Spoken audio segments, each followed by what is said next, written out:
Now, this is definitely a rare GOP W, a rare W for the Republican Party. Hardly ever do you see Republicans advocate for anything to do with the little man, anything to do with the working class. I mean, they may say things here and there, but for the most part, that's just not what the Republican Party does. So, this, and I'm not saying the Democratic Party does that in any type of tremendous fashion, they don't, but Republicans really don't. So, this is definitely good to see. And it makes sense. Look, if we can have a felon with dozens of convicted felonies and dozens more that he wasn't convicted on just because we ran out of time, if he can be the president of the United States, then why can't convicted felons vote? Why can't convicted felons have different types of jobs? And why not have let them run for office? We got a man as the president, and he's a convicted felon, so why not? Missouri GOP lawmaker invokes Trump and bill to allow felons to run for office. The Donald J. Trump Election Qualification Act will repeal the 2015 law that blocks people who are convicted of or pled guilty to felonies from being candidates. All right, let's check this out. A Republican state representative thinks Missouri should allow the examples set by the GOP nationally and allow people convicted of felonies to be candidates for office. State Rep Michael Davis of Belton um, pre filed a bill for the 2025 legislative session that has been named the Donald J. Trump Election Qualification Act. The bill would repeal the state's ban on felons seeking office and allow it if otherwise qualified. Quote, I think it'll draw some attention, which so far it has, Davis said in an interview with The Independent. Davis, who will be starting his third term in the House in January, said he has tried to lift the restriction first enacted in 2015 in the past. A bill he filed 2 years ago to remove the barrier. Hold on, my bad. A bill he filed 2 years ago to remove the barrier to office was referred to a committee but didn't receive a hearing. Talking with people opposed to his bill can be awkward, he said. Quote, having conversations now when I bring up this topic, a lot of them are squeamish about the idea of having felons in office. But then if they're Republican, I remind them that they probably voted for one.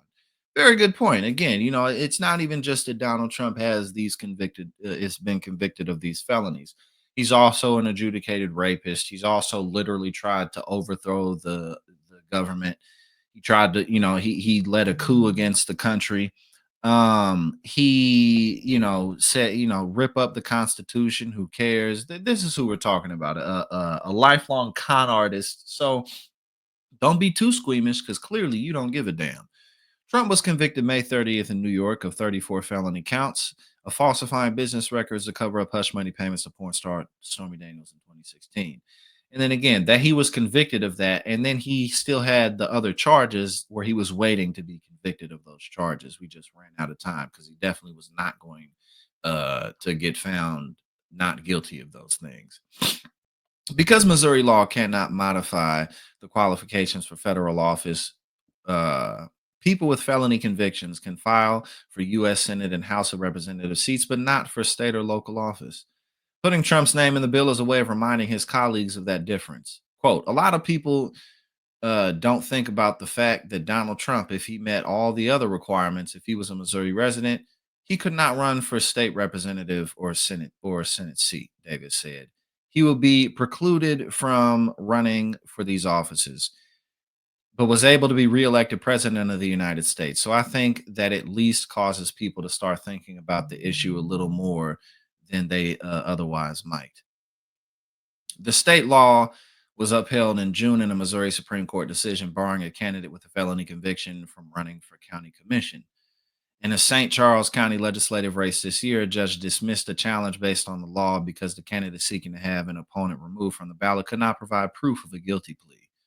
Voters can distinguish between prior acts that disqualify someone from a position of trust and those that do not, David said. Quote, if it's someone who has a felony conviction that would be unappealing to most voters, they will not elect that individual, Davis said. But someone who maybe made some sort of financial indiscretion or had drug possession or some other smaller crimes that are still felony convictions, I think the public is able to discern that.